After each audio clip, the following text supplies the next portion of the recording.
ఒక 20 లీటర్ల పాలు అవసరం అండి. 20 లీటర్ల పాలు, ఆవు పాలు, బర్రెపాలు కాదు, ఆవు పాలు అవసరం. మరి ఇప్పుడు పాలు 1 లీటర్ ధర 75 రూపాయలు ఉంది. సరే, వీళ్ళు ఆవు పాలని రైతుల దగ్గర నుంచి డైరెక్ట్గా కొన్నా కానీ లేదా ఆవులను పెంచి వాటి దగ్గర నుంచి తీసుకున్నా కానీ 1 లీటర్ 50 రూపాయలు అవుతుంది. ఏది తక్కువ వేసుకుందాం, సరే వీళ్ళు చాలా జాగ్రత్తగా చేశారనుకోండి, లీటర్ 50 రూపాయలు అయితే 20 లీటర్లు వచ్చేటప్పటికి 1000 రూపాయలు ఖర్చు అవుతుంది. 20 లీటర్లు ఇంటూ 50, 1000 రూపాయలు ఖర్చు అవుతుంది. మరి 1000 రూపాయలు ఖర్చు అయిన తర్వాత దాన్ని ప్రొడక్షన్ చేయటం కోసం ఎంత ఖర్చు అవుతుంది? మరి ట్రాన్స్పోర్టేషన్ అంటే 1000 రూపాయలు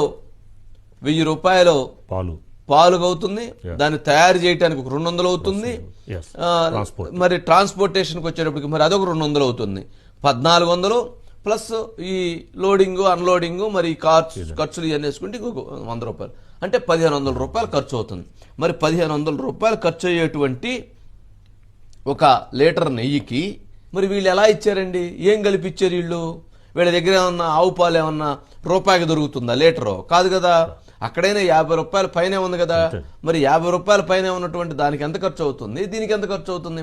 అంటే ఇది ఎలాంటి, ఎంత నిస్సిగ్గుగా, ఎంత సిగ్గులేనితనంగా, ఎంతటి అపవిత్రంగా మాట్లాడుతున్నారంటే అంత అపవిత్రంగా మాట్లాడుతున్నటువంటి పరిస్థితి ఇప్పుడు ఈ అంశం